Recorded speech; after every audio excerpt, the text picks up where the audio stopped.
All of it. All of it. It's just bigger and faster. That is correct. That's it. And it's just bigger and faster. It all happens kind of snap, snap.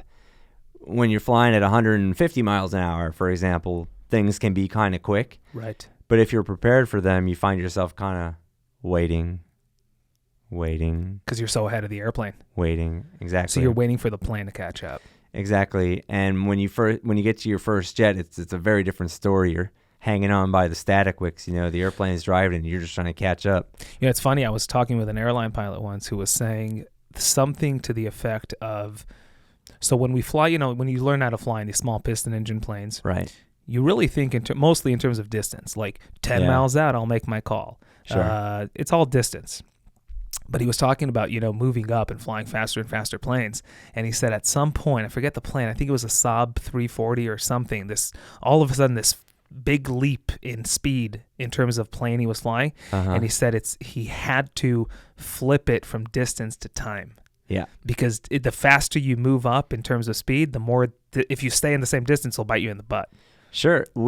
I distinctly remember flying from Anchorage to Los Angeles recently in this 747 some point last year, and we had been given best forward speed by air traffic control because we were leading the pack and we were doing like Mach 0.9 or something. Crazy. We looked down and we had quite a tailwind. We're doing 700 knots over the ground. Oh. And we're having a good laugh, and then we get kind of toward Portland and we're like, hang on a second. We're only about 700 miles away. And we're doing we need to start planning our descent. And, we're 700 miles away and we need to really get on the ball here because, quite honestly, we were a little bit behind it. Right. I mean, we hadn't been. We'd been behind where we had planned to be in terms of our planning for the future. But obviously we weren't behind the airplane. Everything was doing just fine. Right. And speed, too. I mean, speed accounts if you plan according to time, it also accounts for ground speed. You know what I mean? Because if I begin my XYZ 30 minutes out, then I don't care how fast I'm going. 30 minutes out, it is. Sure. And for people who are listening and don't know, if you look at your ground speed readout and it says 700 knots, that is it's faster than Mach 1. We're more or less doing the speed of sound over the ground in terms of relative closure to Los Angeles, and things happen pretty quickly. And you're not meant to be going that fast normally in a transport category plane, but we had quite a tailwind, and the 747 is pretty beastly. Do you remember how long it took you from Portland to LA on that flight-ish? I do not. No, I remember that we were well into our descent over San Francisco, though. And that's the other thing. You know what I mean? Like when you learn how to fly, you begin your descent. Like I said, I don't know, 10, 15 miles out. Because you're going from what, 5,500 to like 1,500. It's and you're slow. Exactly. And you're slow. But to think of arrival procedures, I mean, those arrival procedures, they extend over more than 100 miles. The track mileage on an arrival procedure, depending on the country and the airport, can be in the 300-mile range. Absolutely crazy. So you begin your descent over Nevada to land in LA.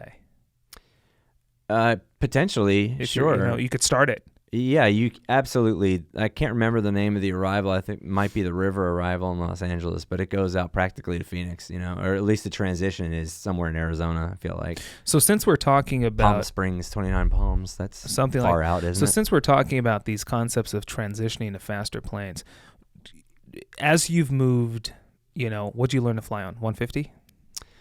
My first airplane or training airplane was a Tampico by a French company, Aerospatiale. Tampico TB9. Never heard of it. Low wing, relatively unstable. They put some sort of guide vanes underneath it because it was pretty bad in a spin. You didn't want to get that thing into a spin. It wouldn't recover. Well, we didn't want to find out. Okay.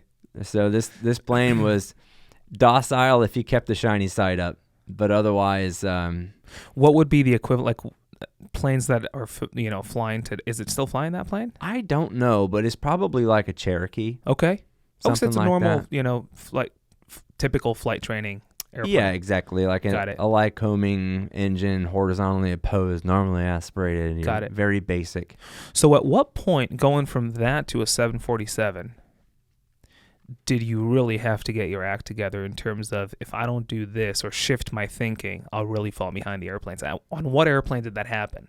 At the regionals? First jet. First jet. First jet. Because I just didn't know what we were doing. I didn't know what the point was.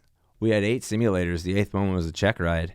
And I'd never been in any other kind of cockpit than a twin prop. So you went from small planes, piston, to a jet.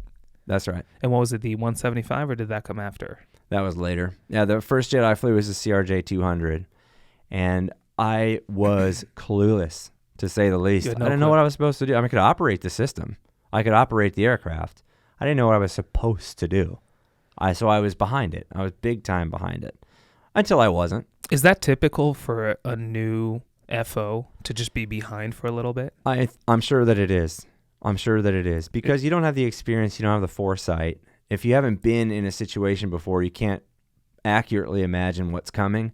And so you're constantly reacting to things. And it's fine. You can react to all kinds of things. You're a flight instructor, so you know the drill. You are sort of born to react to things as a flight instructor. On one hand, it's your main job. But on the other hand, your main job is to anticipate. Right. And you are completely without that ability when you make your transition to first jet. You just do not know what's coming. You don't know how fast it comes. You can't feel how fast it comes. No matter you can know it, you can't feel it. Right. Which means you can't anticipate it. Right. So you're constantly reacting to things happening that are happening at 4 times the speed than you're used to. So the whole thing is a little messed up. And until you get used to that cadence and pace, the expectations and following these procedures very tight, you are always behind.